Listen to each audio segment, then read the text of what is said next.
Entonces el objetivo de este taller no es que salgamos de aquí siendo radiólogos expertos, ni mucho menos, pero sí que sepamos algunos puntos claves muy puntuales en cuanto a la radiografía de tórax. Entonces, esta es una bibliografía en la que yo me basé, se llama el glosario de Frechner. Es un glosario que tiene 28 páginas, pero es supremamente práctico a la hora de uno ver las radiografías de tórax, lo más grande, lo más frecuente. Entonces, pues se lo recomiendo si quieren tenerlo ahí como de bolsillo, como una ayuda muy práctica a la hora de que veamos algo que no sepamos qué es. Se remiten al glosario Frechner y ahí está.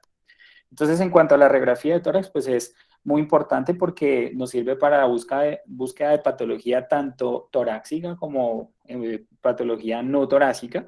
También es una herramienta para el seguimiento de las neumonías, como el estudio prequirúrgico, mejor dicho, es el estudio imagenológico más frecuentemente utilizado y que pues a veces no le damos la importancia que ella tiene. Todo no es tomografía.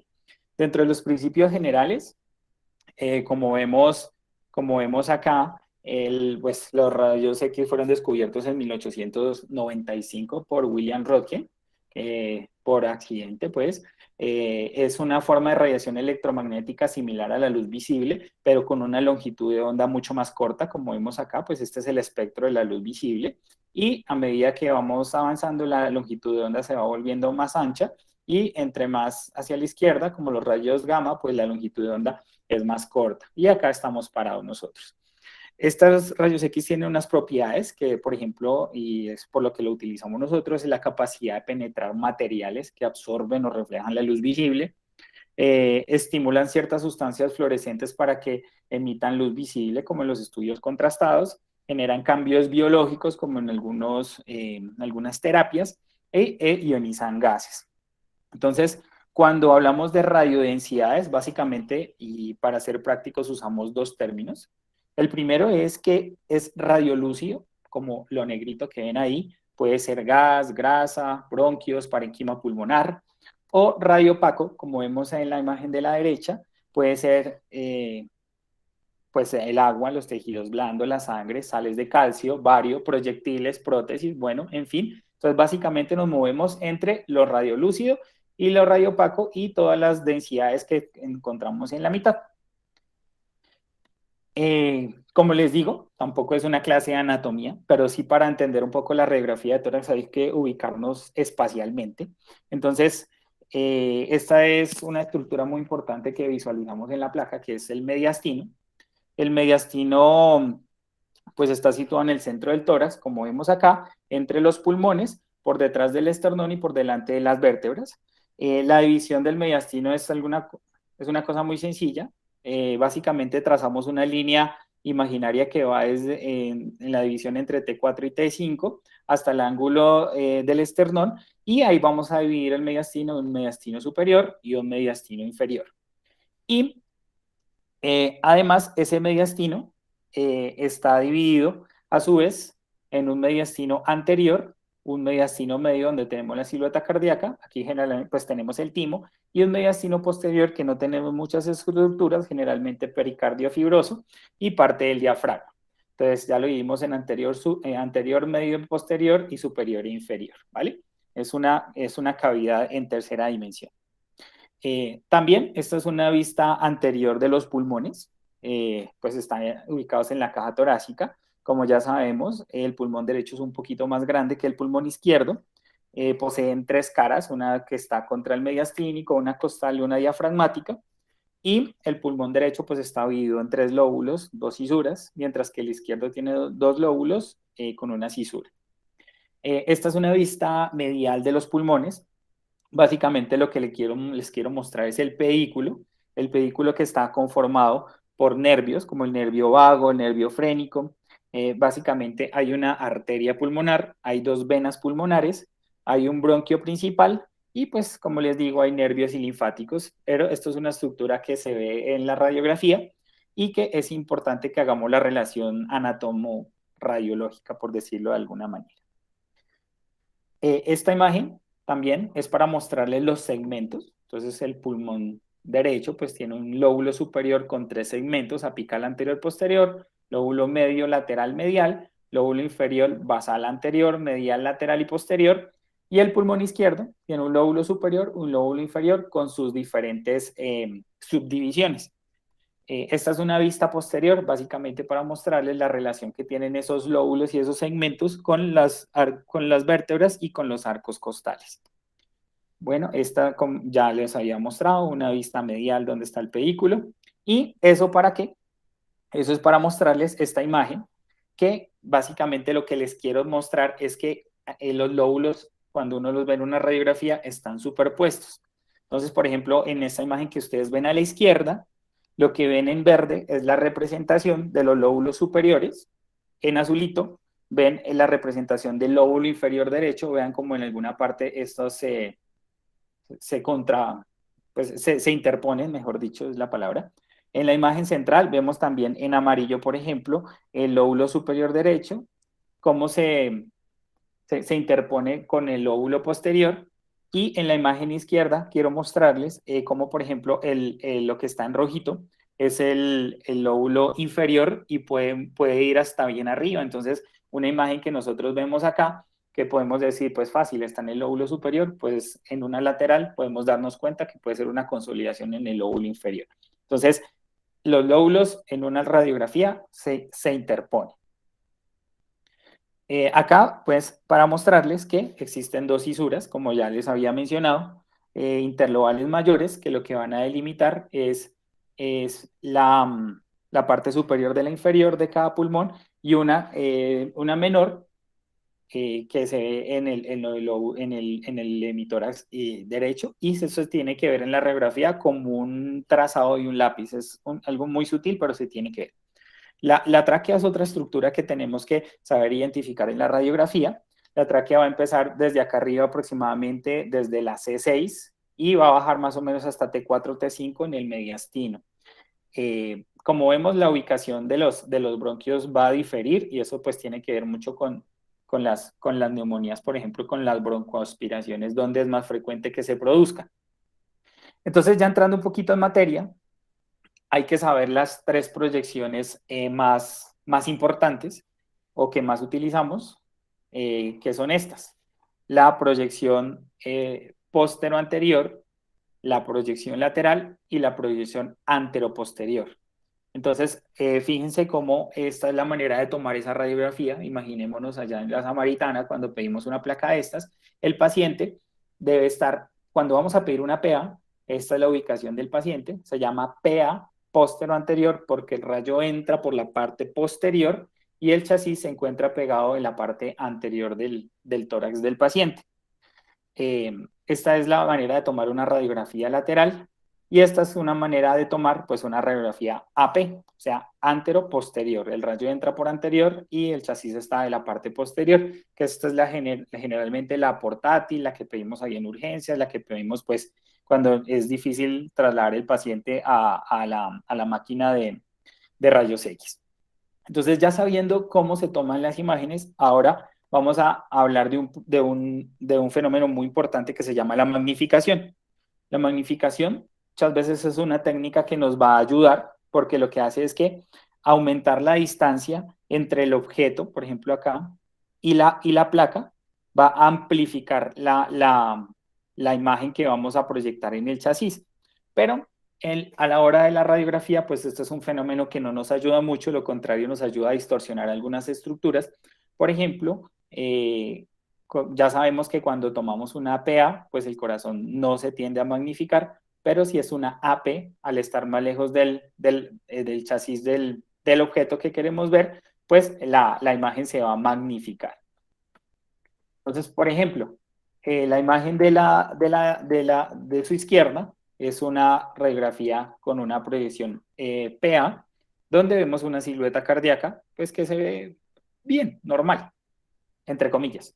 Este es el mismo paciente donde se le toma una radiografía con una proyección AP y vemos que en el mismo paciente la silueta cardíaca se ve magnificada. Entonces, pues podemos pensar que es una cardiomegalia, pero pues es por la proyección de la radiografía. Entonces, es muy importante siempre ver la radiografía de diferentes puntos de vista. Recordemos que la radiografía es una foto en dos dimensiones y con la lateral pues podemos construir una imagen tridimensional. Entonces, ¿qué estructuras deben valorarse en la radiografía de tórax? Pues aquí en la imagen de la derecha vemos muchas estructuras que si uno conoce un poco de la anatomía puede empezar a identificarlas. Por ejemplo, el ventrículo derecho, el tronco de la arteria pulmonar, la aorta ascendente, la tráquea, eh, el bronquio fuente izquierdo, la aurícula izquierda, el ventrículo izquierdo, los semidiafragmas. Entonces, lo que les decía, las fisuras deben verse como líneas delgadas, como trazadas con un lápiz, eso no se debe ver muy ensanchado. La región iliar debe estar bien definida, los espacios retroesternales deben formar una media luna con respecto al esternón y a la aorta ascendente, y los diafragmas, pues el derecho, acordémonos que debe estar un poco más elevado que el izquierdo, pero pues deben estar libres. Entonces, no sé, ¿alguien se anima a hacer una diferencia entre una placa PA y una AP? ¿Cuáles son las diferencias principales? ¿Alguno sabe? ¿Alguien quiere opinar? O CR1, por ejemplo.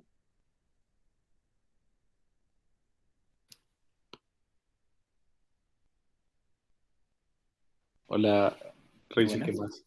más? ¿Sebas? Sí, ¿qué más? Quiero, compadre.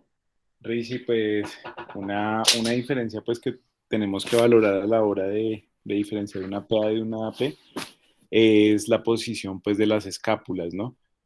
Normalmente pues uno ve que las escápulas estarían metidas, por decirlo así, cuando estamos ante una proyección AP, pues diferente a lo que sucedería en la PA, que es cuando pues se le pide al paciente que abrace y pues que logre sí, sacar completamente las escápulas, pues para tener una mejor valoración del tórax.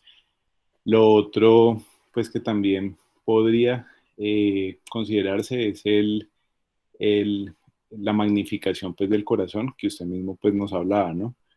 Que Ok, obviamente en la posición AP pues va a verse la silueta un poco magnificada pues por el hecho de cómo entran los rayos que usted bien nos explicaba.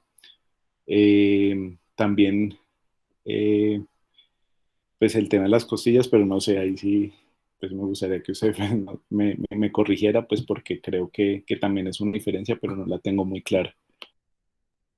El dale. otro punto que se usa bastante es las clavículas, la disposición que tengan las clavículas. Exacto. ¿Cómo es una PA? Exacto, entonces si usted la toma posterior anterior, las clavículas van a estar generalmente en Y, ¿no? En B. En B o en Y, si Bueno, en Y así la, también. la había visto. Y si usted la toma diferente, pues van a estar un poco más rectas por la posición en que se pone el paciente abrazando el chasis. Perfecto. Otra, Listo. otra diferencia también es que en la PA se ve usualmente la burbuja gástrica Ajá. y generalmente también las escápulas pues están por fuera de los semidiafragmas. ¿Y Entonces, por qué? Porque se ve la figura gástrica, Santi.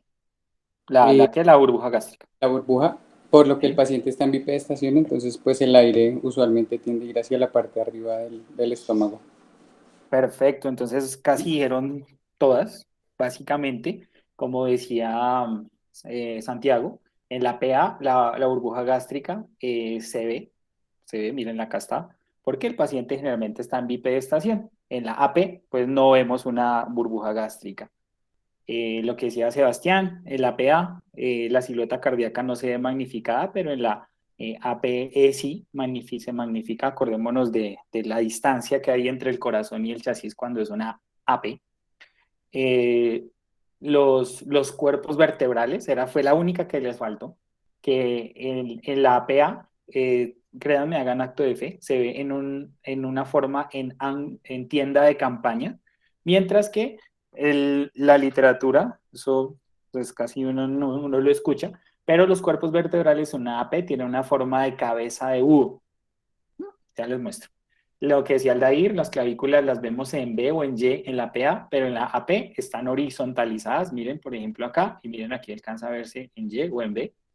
Y lo que decía también Sebastián, las escápulas en la PA están por fuera del parénquima, mientras que en la AP, pues aquí, por ejemplo, lo que vemos es que están por dentro.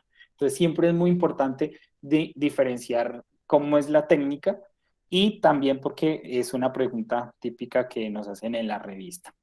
Entonces, esa imagen de búho que yo les quería mostrar, eso, pues, imagínensela, ¿no? En los ojitos del búho, el piquito del búho, se parece un poco, pues a mí no me parece mucho, pero la literatura sí escribe que esa es la manera como en la AP se alcanzan a ver los cuerpos vertebrales. Entonces ahí como un docudato que no es muy útil, pero pues alguien de pronto lo puede llegar a preguntar.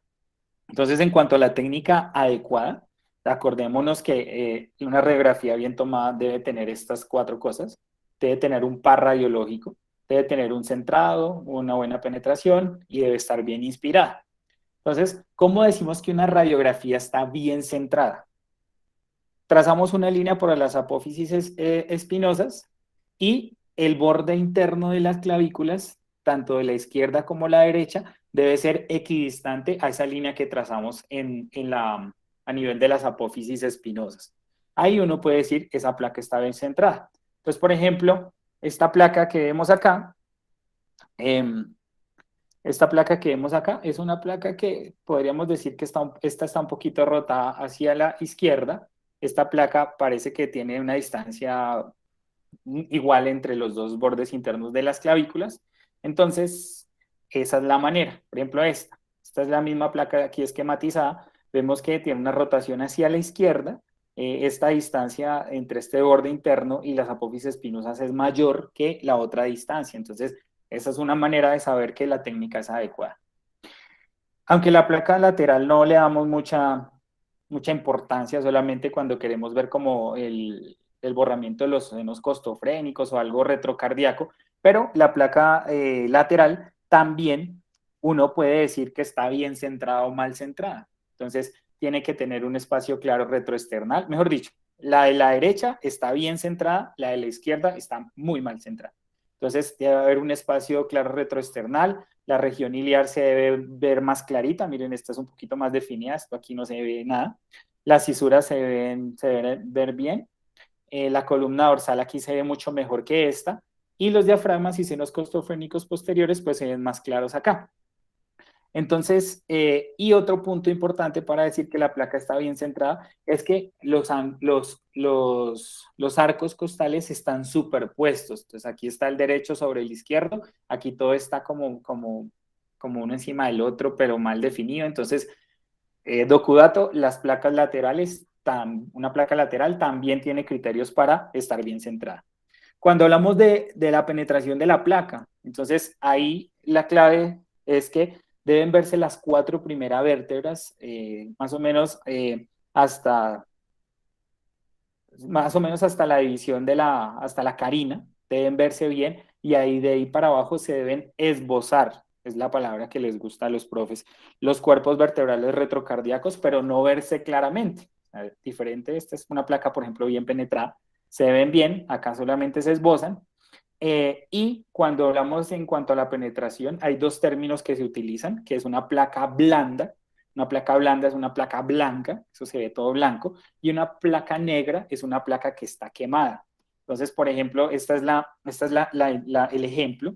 La primera es una placa bien penetrada, se ve muy bien, está bien centrada, es una placa PA, como lo que hemos aprendido hasta ahora. La placa de la mitad es una placa que está mal penetrada. Miren que aquí no se esbozan los cuerpos vertebrales y aquí medio se ven. Entonces es una placa blanca o una placa que está blanda. Y esta está quemada, está negra, se ve perfectamente los cuerpos vertebrales. Entonces estas 2 placas, pues nada, no nos van a servir para una adecuada interpretación.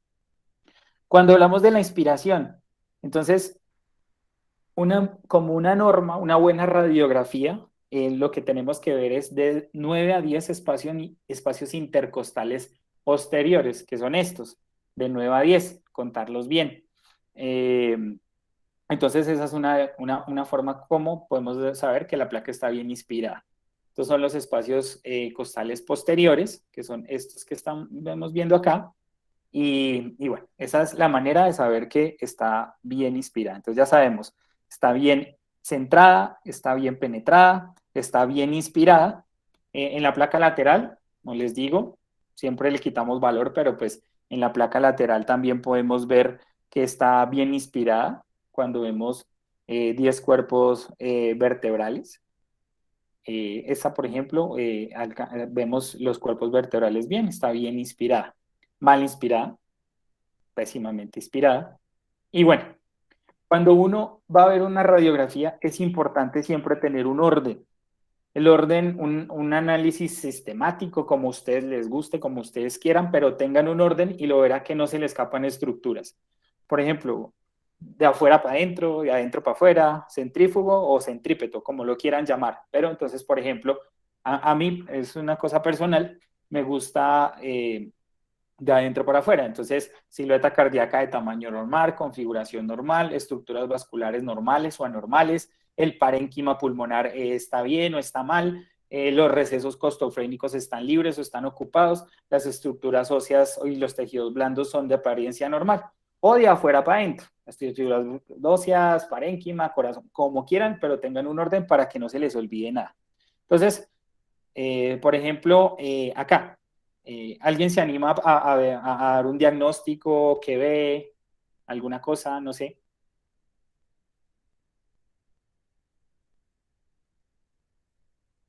¿Alguno?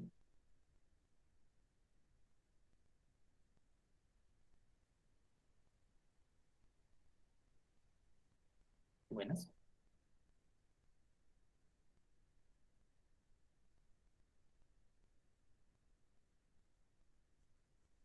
¿Aló, buenas? Hola, Richie. Lo de la radiografía. Richie, me llama la atención, bueno, pues o sea, lo estaba mirando y lo único que me llama la atención es que la columna está como algo muy desviada, ¿no? Pues que es como lo que es que me llamaría la atención. No sé si de pronto a nivel del ángulo costofrénico, pues tiene una configuración pues como anormal, pero pues de resto no sé qué más así como... Bueno, de pronto complementando lo que dice Sebas, más que la columna me parece, o no sé si, bueno, sí la columna, pero también hay una desviación de la tráquea, como del eje central, y también el ángulo costofrénico, pero izquierdo, pareciera estar como borrado, Sí, o pero sea, no hay sí, como... los dos tienen razón, sí, la tráquea aparece como traccionada hacia el lado derecho, esta cúpula diafragmática derecha se ve un poquito más elevada, pero aquí lo que les quería mostrar era lo que dice Santiago, el ángulo costofrénico izquierdo está borrado, entonces por eso es bueno verlo de afuera para adentro, de adentro para afuera, para que uno no se le olviden cosas o se le pase. Esta es la tomografía de ese mismo paciente. Entonces, lo que decía Santiago, vemos acá en el parénquima izquierdo un derrame pleural. Entonces, exactamente. Cuando hablamos de los ángulos del diafragma y los ángulos costofrénicos, acordémonos que el ángulo costofrénico derecho es aproximadamente 2 centímetros más alto que el izquierdo, pero aquí, aquí sí toma más valor la radiografía lateral y ya les voy a explicar por qué. Pero lo que les quería mostrar era preciso, hay un derrame pleural. Entonces el derrame pleural, la cantidad de líquido en el espacio pleural son como 5 mililitros. El contenido puede ser hemotórax, quilotórax, empiema, bueno, cualquier líquido puede alojarse ahí. Cuando pues uno es muy fino a la hora de hablar de derrame pleural. Hay algunos signos que indican que el derrame pleural está, sin, o sea, aparte de verlo ahí, es que hay un aumento difuso de la densidad de emitoras con borramiento de los vasos por debajo del diafragma. Hay una pérdida habitual del límite nítido del hemidiafragma homolateral.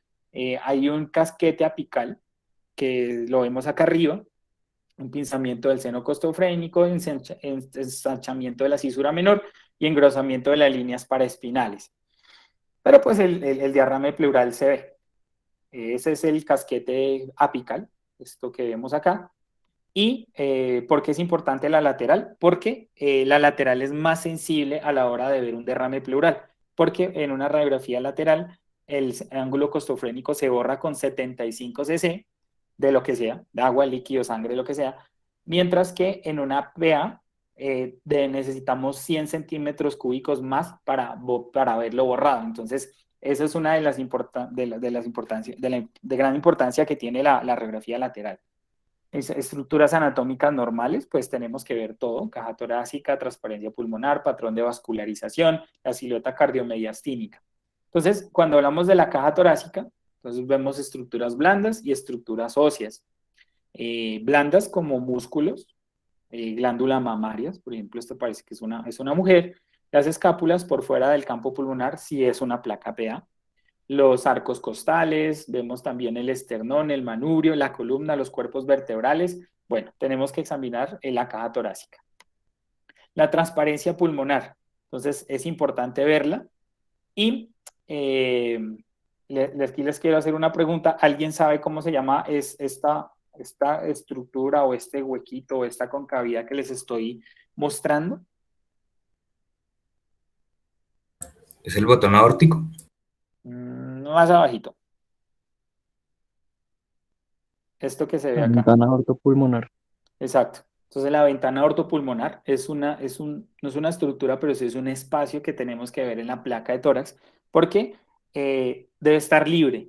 La ventana ortopulmonar no debe estar ocupada por nada. Si vemos que aquí en la ventana ortopulmonar hay algo, pues hay que mirar si son adenomegalias, si es crecimiento mediastinal. Eso pues es algo que nos brinda mucha información. Bueno, el hemidiafragma derecho, como les dije, más o menos 2 centímetros más alto que el izquierdo, y el receso costrofénico posterior es más bajo que el anterior. El patrón de vascularización en la radiografía de tórax es muy importante verlo. ¿Por qué? Porque ahí es cuando a veces decimos, no, que es que tiene cefalización de flujo de la placa. Bueno, es un dato interesante y uno queda bien cuando lo dice, sobre todo si es un paciente con falla cardíaca, pero es importante el por qué uno dice eso. Y el por qué es que los vasos deben ser más numerosos, un poquito más gruesos en las bases, e irse desapareciendo a medida que usted va subiendo o a medida que se va hacia distal. Entonces, por eso decimos que se cefalizó el flujo, se llenan los vasos de aquí para arriba. Las arterias disminuyen progresivamente de tamaño también, y los vasos deben ser bien definidos en los cilios, pero poco visibles en los tercios externos, como les decía. Entonces, el patrón de vascularización nos da mucha información. La silueta cardiomediastínica es otra cosa que nosotros debemos ver a la hora de valorar una placa bien tomada, ¿no? Entonces, por ejemplo, al lado derecho que tenemos la vena cava superior y la aurícula derecha en el arco superior e inferior, y al lado izquierdo tenemos el arco superior, el arco medio y el arco inferior, y acordémonos que la ventana ortopulmonar debe estar libre.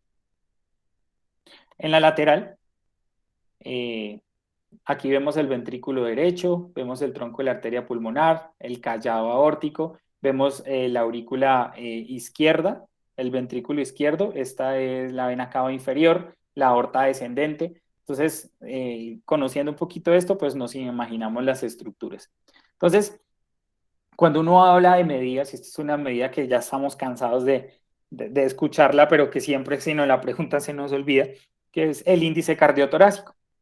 Acordémonos que tomamos 3 medidas. La A, que es el borde más externo de la aurícula derecha. El B es el borde más externo, hasta la línea media. El B, el borde más externo del ventrículo izquierdo hasta la línea media. Y la C son los bordes internos desde costilla a costilla sobre el domo diafragmático. Y esta medida, que es A más B sobre C, debe ser menor de 0.5. ¿Qué pasa cuando está mayor de 0.5? Tenemos arteriosclerosis, aneurisma, hipertensión, coartación aórtica, falla cardíaca. Bueno, eso nos puede dar una infinidad de diagnósticos. También eso se ha tratado de objetivar como en grados. Entonces, el grado 1, 0.5 a 0.55, grado 2 de 0.55 a 0.60, grado 3 de 0.6 a 0.65 y un grado 4 es mayor a 0.65. Pero con que nos sepamos que debe ser menor a 0.5 es suficiente. La elongación de la aorta, también se han hecho algunas medidas así pues como de rapidez para uno decir esa aorta está como grande.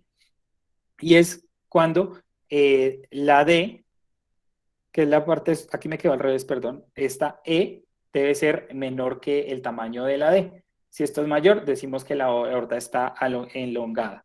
Y el ensanchamiento también se mide, debe ser entre la pared más medial del botón aórtico y la pared más lateral, y en pacientes mayores de 40 años esta distancia debe ser menor a 4 centímetros. Y cuando hablamos de la lateral, también la densidad no debe verse por debajo de T5 la aorta. Entonces, es importante valorar la aorta. Crecimiento de la aurícula derecha es acá. Entonces, cuando vemos que la E es mayor que la G, o esta G es más ancha de 6 centímetros, vemos que la aurícula derecha está grande. El tronco de la arteria pulmonar. Entonces, ¿cuándo vemos el tronco de la arteria pulmonar? Entonces, lo que hacemos es trazar una línea, que yo le puse H, pero pues le pueden poner la letra que quieran. Lo importante es que es una línea que va desde el borde del callado aórtico hasta el borde más externo del ventrículo izquierdo. Trazamos esa línea y si vemos que el tronco de la arteria pulmonar sobrepasa esa línea, entonces estamos hablando pues que hay signos de hipertensión pulmonar precapilar o TEP o lo que sea que esté produciendo hipertensión pulmonar. Por ejemplo, aquí vemos el tronco trazamos la línea H, que es esta, y nos damos cuenta que el tronco de la arteria pulmonar está sobrepasando esa línea, entonces pues podemos decir que hay unos signos indirectos de hipertensión pulmonar. Pero ese no es el único. Entonces, si a uno le preguntan al lado derecho, pues el crecimiento del tronco de la arteria pulmonar. Perdón, al lado izquierdo. Pero al lado derecho hay otros signos de hipertensión pulmonar. ¿Y esos cuáles son? Entonces, lo que vamos a evaluar son las ramas de la arteria pulmonar y básicamente la interlobar, que es esta, que es una rama de la arteria pulmonar. Y esta es una pregunta típica de revista de urgencias: ¿cuánto debe medir la interlobar para decir que hay hipertensión pulmonar? Esto, en hombres, si es mayor a 18 milímetros la interlobar, es hipertensión pulmonar. Y en mujeres mayor a 16 milímetros. Con que no sepamos eso, es más que suficiente. Y cuando hablamos del crecimiento de la aurícula izquierda, lo que vamos a ver es como un cuarto arco en el borde izquierdo, un doble contorno de la aurícula izquierda, de la aurícula derecha. Perdón, del ventrículo izquierdo. ¿Qué es este? ¿Qué es este de la flechita más negra? Estas son las estructuras, así vistas en una placa. Bueno, eso es como por las clavículas, pareciera una AP. Pero esas son básicamente las estructuras: la tráquea, el bronquio fuente derecho, bronquio fuente izquierdo, la silueta cardíaca, las arterias pulmonares, tanto izquierdas como derechas. El ventrículo izquierdo, una forma rápida de evaluar el crecimiento del ventrículo izquierdo es trazar una línea, que yo la llamé K.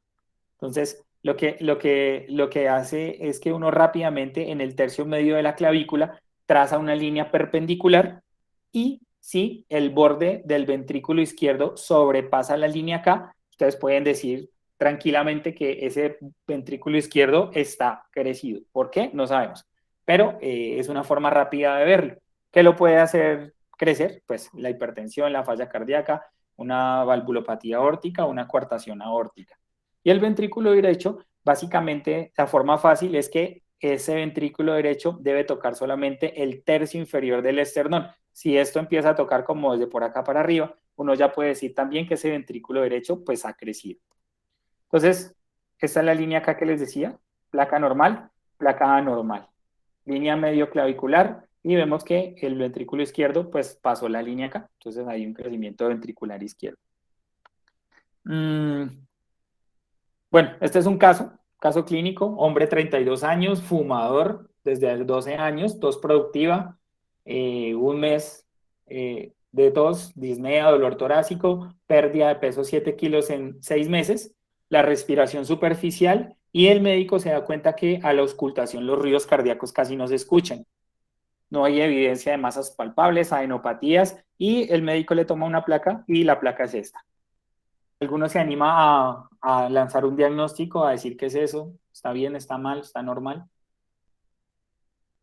¿Algún residente diferente a Sebastián y a Santiago de R1? Hola Ricardo, buenas noches. Yo te colaboro. Vale, gracias, bien. Damos lo mejor, a ver. Entonces, bueno, primero para evaluar la técnica, veo que pues está bien centrada, está poco penetrada, tal vez está mal inspirada, no sé. 1, 2, 3, 4, 5, 6, 7. Si le cuento como 8 espacios intercostales, entonces de afuera hacia adentro, pues vemos que en piel y tejido celular subcutáneo no hay mayor alteración, las estructuras óseas se ven bien, los campos pulmonares sí tienen una opacidad redonda, que podría ser probablemente mediastinal. Sí. Es algo bastante grande y delimitado. Yo me atrevería a decir que es una opacidad de probable origen del mediastino, que compromete en su mayoría los ambos campos pulmonares. Pero entonces raro porque no leo que tenga desviación de la tráquea. Sí, no lo pareciera, ¿no? Bueno, Es, pero excelente, excelente. Eso es lo que tiene ese paciente. El paciente, este es un artículo muy bonito del, del New England, donde habla de las masas mediastinales. Entonces, pues este es un chino de 20 años, fumador, con un síndrome constitucional. Esta es la placa, como bien nos la describieron. Esta es la tomografía donde vemos tremenda masota mediastinal. Y es un paciente que le hicieron biopsia a esto, se dieron cuenta que era un seminoma. El paciente recibió 15 sesiones de radioterapia, 6 de quimioterapia, y el paciente posteriormente se le resolvió la masa y resolvió esos síntomas. Acordémonos que el doctor, el médico que lo auscultaba, no le escuchaba ruidos cardíacos, pues metido entre esta masa, pues era difícil auscultarlo. Entonces, esta es una pregunta típica del doctor Calderón en las revistas, y es ¿cuánto debe medir el pedículo vascular? Entonces, ¿cómo se hace esa medición? ¿Cómo lo hacemos? Entonces, cogemos el borde medial de la vena cava superior, que es este. También tomamos la salida de la subclavia izquierda, que es esta, y esa distancia que hay entre la vena cava superior, el borde medial, y la subclavia saliendo del callado debe ser menor a 6 centímetros. Algunos libros dicen que 5.4, pero 6 centímetros es la respuesta. ¿Y qué puede hacer que el mediastino se ensanche? Las 4T, que acordémonos de las 4T, que era terrible linfoma, teratoma, timoma y la patología intratorácica. Dilatación de grandes vasos, adenomegalias, infiltración mediastinal por cual sangre, infecciones, sobrecarga, falla cardíaca. Bueno, aprendámonos el 6. El pedículo vascular debe venir menos de 6. Alteraciones en la transparencia, Richie, señor. hay algo que quiero aportar y que aprendí hace poco, y no sé si tengas una radiografía lateral por ahí, lateral izquierda, porque es para la medición del índice cardiotorácico y determinar más bien si hay crecimiento ventricular izquierdo, porque el índice cardiotorácico es una de las medidas menos específicas para eso, y de hecho uno lo hace, pero es algo súper poco específico. Entonces hay un signo que se llama Hoffman-Rigler, no sé si lo han escuchado. No. Ustedes ponen una radiografía lateral izquierda, no sé si tengas una por ahí y lo hacemos de una porque pues, ese es el signo, si lo buscan es el signo más específico para ver si el ventrículo izquierdo está... eh, ¿Esa te sirve? no, esa izquierda, lateral izquierda no tendrás una por ahí. No, anda. No, lateral izquierda no tengo. Todas son lateral derecha. No, pero nos puedes de pronto explicar. Sí, Que yo la verdad no lo he ya, ya, escuchado. ya les busco una imagen, pero lo que ustedes hacen en la lateral izquierda es trazar una línea donde está la intersección del diafragma con el borde externo de la vena cava, ¿sí? Y a partir de ahí cuentan 2 centímetros hacia arriba y 2 centímetros hacia la columna. Y ahí trazan una línea. Todo lo que, si me escuchan, todo lo que Sí. esté por dentro de esa línea, si el ventrículo está por dentro, no está, obviamente no hay crecimiento ventricular, pero si se sale de esa línea o de ese punto, evidentemente hay crecimiento ventricular izquierdo. Ya les voy a pasar al grupo a ver si encuentro una imagen, pero ese es el signo más específico para ver si hay crecimiento ventricular izquierdo. Oye, Alda, gracias. No lo sabía, pero qué buen dato. Vale, gracias, compa. Listo. Entonces, alteraciones de la transparencia pulmonar. Básicamente son enfermedades que disminuyen la transparencia pulmonar o que aumentan la transparencia pulmonar. ¿Qué la disminuye? Los infiltrados, nódulo pulmonar, las masas, el derrame pleural, las atelectasias. ¿Qué aumentan la transparencia pulmonar? El neumotórax, las bulas, los neumatoceles, las cavitaciones y las bronquiectasias. Entonces, los infiltrados pulmonares, pues son radiopacidades. Cuando ustedes estén leyendo una radiografía la sugerencia es que digan lo que se ven son radiopacidades alveolares, intersticiales, lo que sea, lo que estén viendo, pero léanla así. Lo que veo, profe, son radiopacidades alveolares. Ah, bueno, cuando ustedes ven cosas blancas, piensen que eso es alveolar.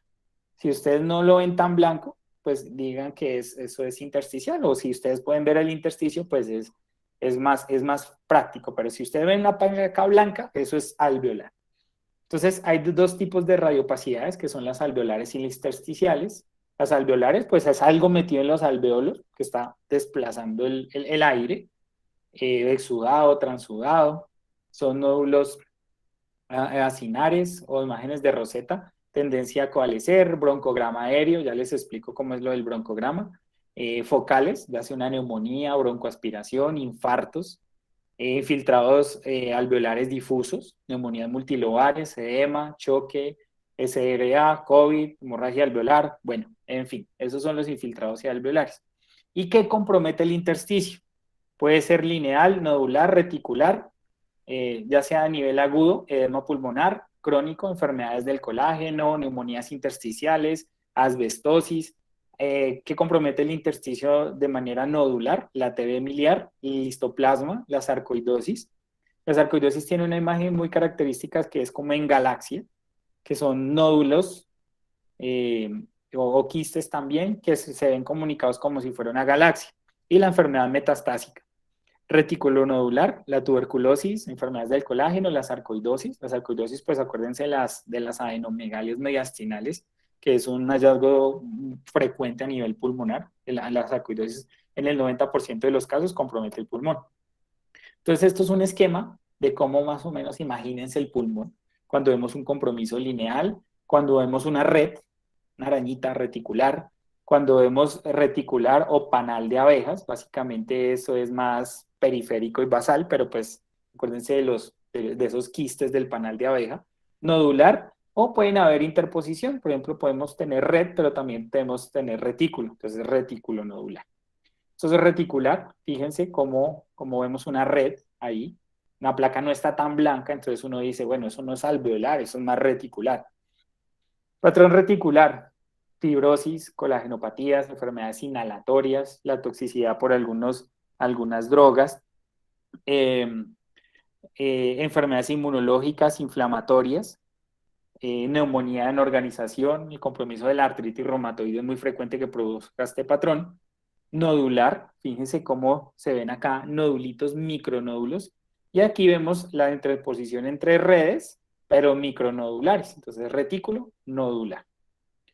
El nódulo pulmonar solitario, acordémonos que el nódulo es una opacidad redondeada única, debe ser menor a 3 centímetros.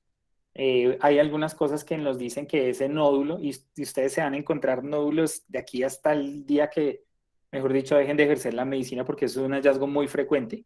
Y las causas frecuentes pues, son las neoplasias, los granulomas, las metástasis, los abscesos también pueden producir nodularidades.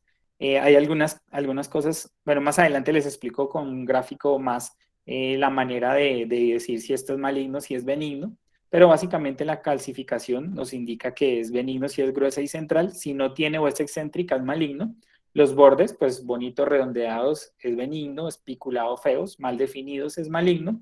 Y si el crecimiento no hay o es negativo en 2 años, es benigno. Y si crece en 3 meses o usted ve que el nódulo está cambiando, pues es sugestivo de malignidad.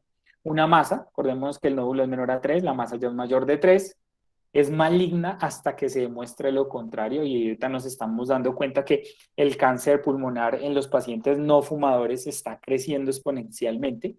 Entonces, pilas cuando ven una masa en una radiografía. Bueno, esto es algo muy interesante, y es cómo saber si la masa está intrapulmonar o extrapulmonar. En la imagen de la izquierda, ¿qué creen que está intrapulmonar o extrapulmonar? Eso depende del ángulo, ¿no? Entre si es Exacto. Sí, ¿cómo es eso? Si es agudo o obtuso, entonces si es un ángulo obtuso es más dependiente de pleura, Ajá. y si es un ángulo Este. pues agudo, se supone pues que es más de compromiso pulmonar, o sea que está dentro. Perfecto, es eso. Por ejemplo, esta es intrapulmonar, esta es una masa extrapulmonar y eso pues también nos ayuda a mirar, evaluar la lesión, lo que decían, esto es una lesión extrapulmonar, el ángulo aquí es más agudo, una lesión intrapulmonar y pues de ahí para abajo ustedes van mirando que según el contexto clínico que puede ser. Una atelectasia. Las atelectasias, pues acuérdense que es la pérdida de volumen de un segmento o de todo el lóbulo. Hemos visto unas atelectasias salvajes donde cogen todo un hemitórax, desvía las cisuras, la tracciona, hay una opacidad completa del hemitórax por tracción del mediastino. Las causas, ya sea compresiones, neumotoras, derrames, fibrosis, obstrucción por una neoplasia, un tapón de moco puede producirle a usted una atelectasia.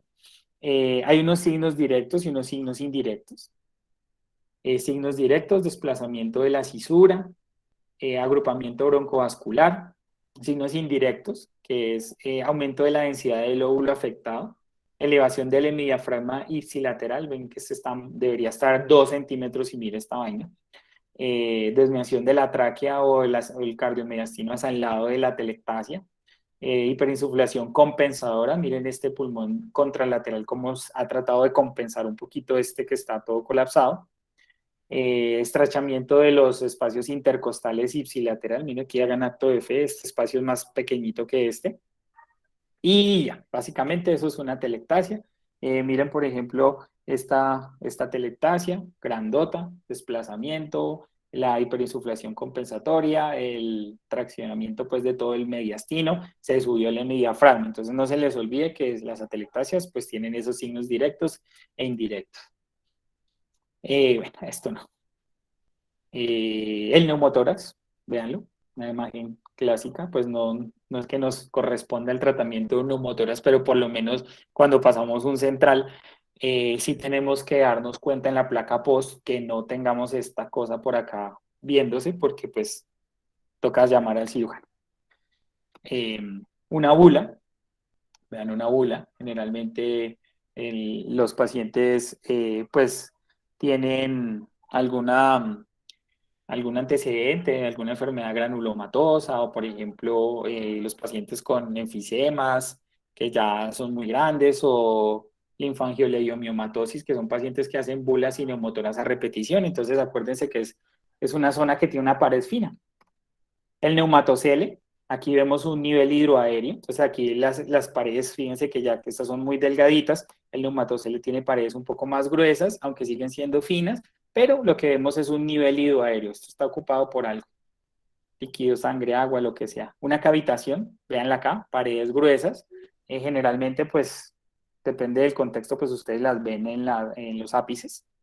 Bronquiectasias, dilataciones bronquiales. Obviamente en una tomografía de tórax se ven mucho más bonitas, pero la radiografía de tórax también nos puede mostrar una bronquiectasia por procesos infecciosos, tienen diferentes formas, tubulares, saculares, múltiples, en fin.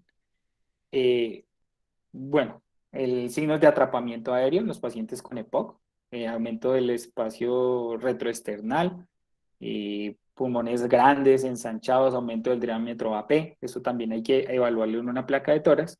La oligoemia es un término pues como medio raro, uno casi no lo ve, pero la característica es que usted aquí no ve vasos, mire, usted aquí, eso es oligoemia, que usted no ve vasos. Miren acá, la vasculatura, aquí en el hemitórax izquierdo usted no ve vasos. Hay muchas causas, la tetralogía de Fallot, enfermedades vasculares pulmonares, estenosis, tromboembolismo, enfermedad valvular aórtica. Entonces, si ustedes ven que no ven vasos, eso se llama oligoemia. Mediastino, ya habíamos hablado un poquito aquí del edema pulmonar, dependiendo de las fases, pues ustedes van a encontrar diferentes formas. Por ejemplo, en la fase intersticial uno ve manguitos peribronquiales, puede ver las líneas B o C o A de Kerley. Estas generalmente las que vemos son las líneas B, que son unas líneas perpendiculares como a la reja costal, y una redistribución vascular. Ya en fase alveolar, el edema pulmonar, vemos ese patrón en alas de mariposa que es muy, muy sugestivo del edema pulmonar. Bueno, aquí con este caso, es un paciente que tiene tos, expectoración purulenta, 2 días de fiebre, y es un paciente con antecedente de POC. Entonces, lo que les quería mostrar en esta radiografía es que, por ejemplo, aquí se alcanza a ver como una carrilera, pues como un caminito. Ese es el broncograma aéreo. Se ve perfecto en la tomografía, pero en la radiografía también la podemos ver. Y lo que podemos ver también aquí es que la silueta cardíaca como que se pierde, no se ve. Eso se llama el signo de la silueta y eso se da cuando hay densidades que son iguales, se contraponen y, por ejemplo, una consolidación puede tener la misma densidad de la silueta cardíaca y pues perderse esa silueta. Acá lo que les quería mostrar pues era la consolidación, miren todos estos caminitos, o sea, broncograma aéreo y el signo de la silueta, no se ve, no se define bien la silueta cardíaca. Entonces la consolidación, pues una opacidad pulmonar, se borra la vasculatura y el signo de broncograma aéreo es pues que el bronquio se define muy bien entre una parte consolidada, se marca súper bien. Básicamente esto es un pulmón normal, la radiografía se vería así y cuando hay una condensación o una consolidación, pues se alcanza a ver el broncograma aéreo, mírenlo acá en esta radiografía. El signo de la silueta, como les decía, se borra los contornos de las estructuras cuando estas se encuentran en contacto y tienen la misma densidad. Mira, aquí se ve, aquí está esta consolidación, que si lo pasamos a una placa de tórax, pues se pierde la silueta cardíaca. Quería hablarles un poquitico, ya para terminar, del nódulo pulmonar. El nódulo pulmonar, como les dije, debe ser menor a 3 centímetros. Cuando hay diferentes tipos de nódulo, esto es una revisión de las guías. Los nódulos pueden ser el nódulo pulmonar sólido, subsólido, parcialmente sólido, con componente de vidrio esmerilado. Entonces, la caracterización de los nódulos, pues hay un riesgo de malignidad. El 80% de los nódulos que miden más de 2 centímetros son malignos, o sea, muchos. El 1% de los nódulos de 2 milímetros a 5 son malignos y usualmente doblan su tamaño aproximadamente en 400 días. Entonces, cuando ustedes vean, aunque esto no es una imagen muy buena en una radiografía, pero cuando ustedes ven las características benignas, es que sea difuso, que la calcificación sea central, que sea un patrón de popcorn, que también podemos decir que es benigno. Si es concéntrica la calcificación, bueno, ahí queda como una duda. Pero cuando sí podemos decir tranquilamente que es maligno, cuando es puro vidrio esmerilado o tiene una consolidación, una calcificación excéntrica. Entonces, pilas, los nódulos pues son sólidos, son los más comunes, subsólidos que son los que tienen mayor riesgo de malignidad y los subsólidos, como les digo, son en vidrio esmerilado puro o una parte sólida, pero también una parte con vidrio esmerilado. Entonces, esta imagen de la derecha era para mostrarles los nódulos malignos, por ejemplo, este nódulo, que es irregular, lobulado, este se ve espiculado, este también, bueno, este se ve un poquito menos maligno, por decirlo de alguna manera, y este se ve ya con unos bordes lisos regulares, que uno puede pensar pues que eso no es tan maligno, o no es maligno. Ojo, esto es importantísimo. Cuando ustedes dan un nódulo en los lóbulos superiores y más en el derecho, pilas, piensen en malignidad. O sea, eso es un dato clave. Nódulos en los lóbulos superiores y más derecho, el 45% de los nódulos, casi la mitad, son malignos. Entonces, pilas. Esta es una aplicación muy interesante, es muy fácil, está gratis como nos gusta, ahí en App Store o donde quieran buscarla.